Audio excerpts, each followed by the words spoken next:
There are 3 ways to create a new document in Microsoft Word.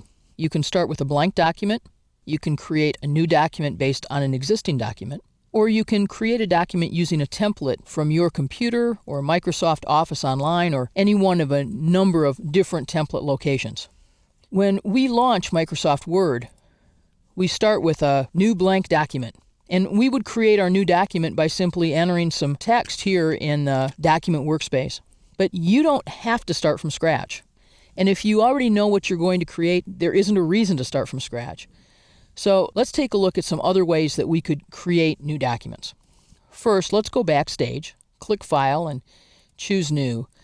And if we already have a document that's a lot like the document that we want to create, we can use a copy of that document to create a document by simply choosing New from Existing.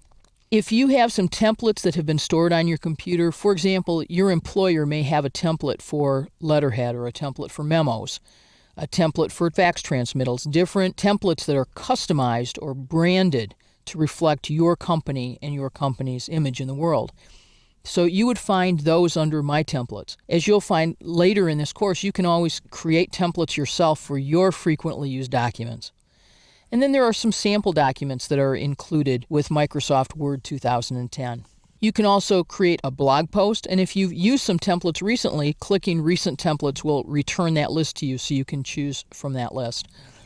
But I'd like to draw your attention to the wealth of templates that are available for free at Office Online at Microsoft.com.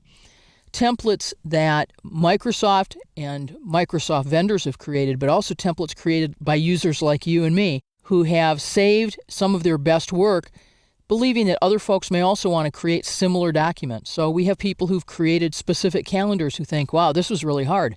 Maybe I can save somebody else a little bit of time. So let's take a look at some of the kind of templates that are available here for you to create more complex documents. Let's say, for example, that you're asked to create an agenda and that's not something that you've typically created. And take a look at all of the different agendas that are available to you. Now, when you see a template that includes this small icon in the lower right-hand corner, that means it's a community template that was posted by another user. All of these templates, whether they were created and posted by users or whether they were created and posted by Microsoft, have all been checked for viruses, so there's not a problem with downloading these documents for your use. And you say, no, what I need to create is I need to create a conference agenda and there are different tracks. Well, let's take a look at, for example, this document and see how it might help us. We'll see a small preview of that document here.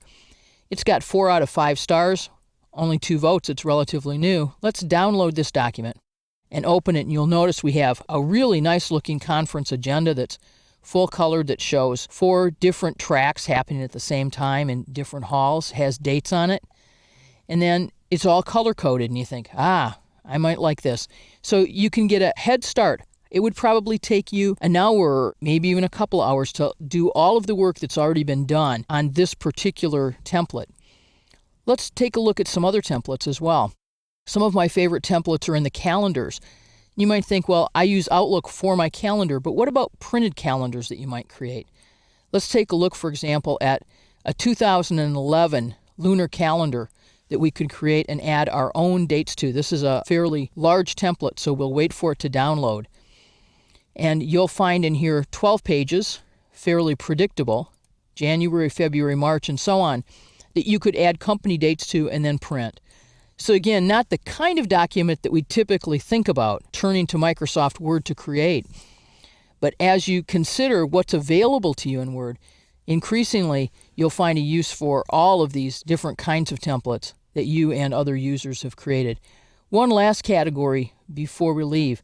Some really wonderful planners for use in project planning and other planning inside your business. This is the kind of document you might be asked to create fairly often, and there's a wide range of different planners, from a meal planner that could be used in a cafeteria, to an academic planner, to an event schedule, to a simple weekly appointment sheet. And so if this is the kind of information that you need, you'll find that someone has already put this together for you. Again, you don't need to create the table. You don't need to put in the numbers for the times or the days of the week. You can simply take this template and create your document, having had a substantial head start provided by Microsoft and other users around the world. If you're creating a simple document, it's often easiest to start from scratch.